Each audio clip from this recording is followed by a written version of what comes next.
కామారెడ్డి నియోజకవర్గంలో మన in-charge and Panchayati Raj minister Seethakka గారి ద్వారా బిక్నూరులో సుమారు 1 కోటి రూపాయలు డెవలప్మెంట్ వర్క్స్, దాని తర్వాత 9 కోట్ల రూపాయలు మినీ మన అండర్ గ్రౌండ్ స్టేడియం, దాంట్లో ఇండోర్ స్టేడియం, దాంతో సహా ఒక 8-9 కోట్ల రూపాయలు టౌన్లో సీసీ రోడ్స్, అలాగే ఒక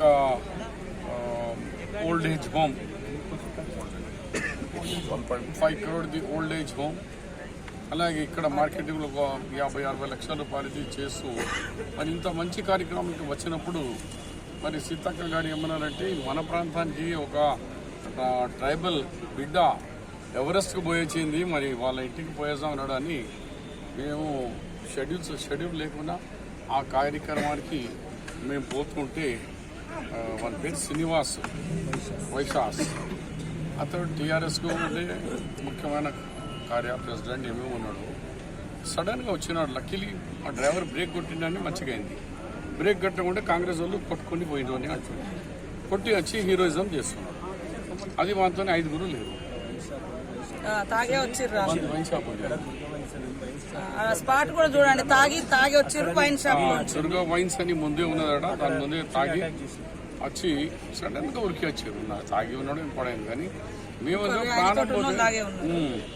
వచ్చి రైతులు అంటే మేడం మనం డ్రెస్ పింక్ వేసని రైతు ఉంటే ఎవరికి రూల్ రాలేదు, ఏదైనా కాగితాన్ని రిప్రజెంటేషన్ ఉంటే నాకు ఇవ్వండి అన్నాను.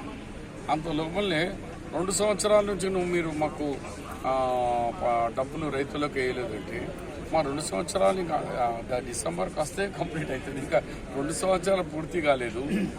ఎవరైనా 24 గంటల్లో మేము రైతులకు డబ్బులు వేస్తున్నాము. 500 బోనస్. కొన్ని చోట టెక్నికల్గా మా కంప్యూటర్ మిస్టేక్ ఏదో కొన్ని చోట జరిగితే మళ్ళీ మాన్యువల్గా దానికి కరెక్ట్ చేసుకుంటాం. దాన్ని రాజకీయం చేసి అప్పటికప్పుడు వాళ్ళు కొట్టి మేము ఇట్లా నిలదీసినాం, మేము ఇట్లా చేసినామని ఇట్లా పిచ్చిగా కేటీఆర్ ఇప్పటికీ నీకు బుద్ధి చెప్పారు. ఇంకా ఈ డ్రామా పనులు బంద్ చేయి, అపోజిషన్ లీడర్గా అపోజిషన్గా చేయి. మేము 10 సంవత్సరాలు అపోజిషన్లో కూర్చున్నాం కదా. నేను లీడర్ ఆఫ్ ది అపోజిషన్గా ఉండి కూడా ఎంత హుందాగా ఉన్నాం. ఎప్పుడన్నా ఇట్లా పోయి రోడ్ల మీద చేసినామా? ఇది పిచ్చి పనులు బంద్ చేయి, మానేసుకో కేటీఆర్, లేకుంటే మీ ఇంకా రాబోయే దినాల్లో ఉన్నది కూడా 0 అవుతుందని మీకు చెప్తున్నాం.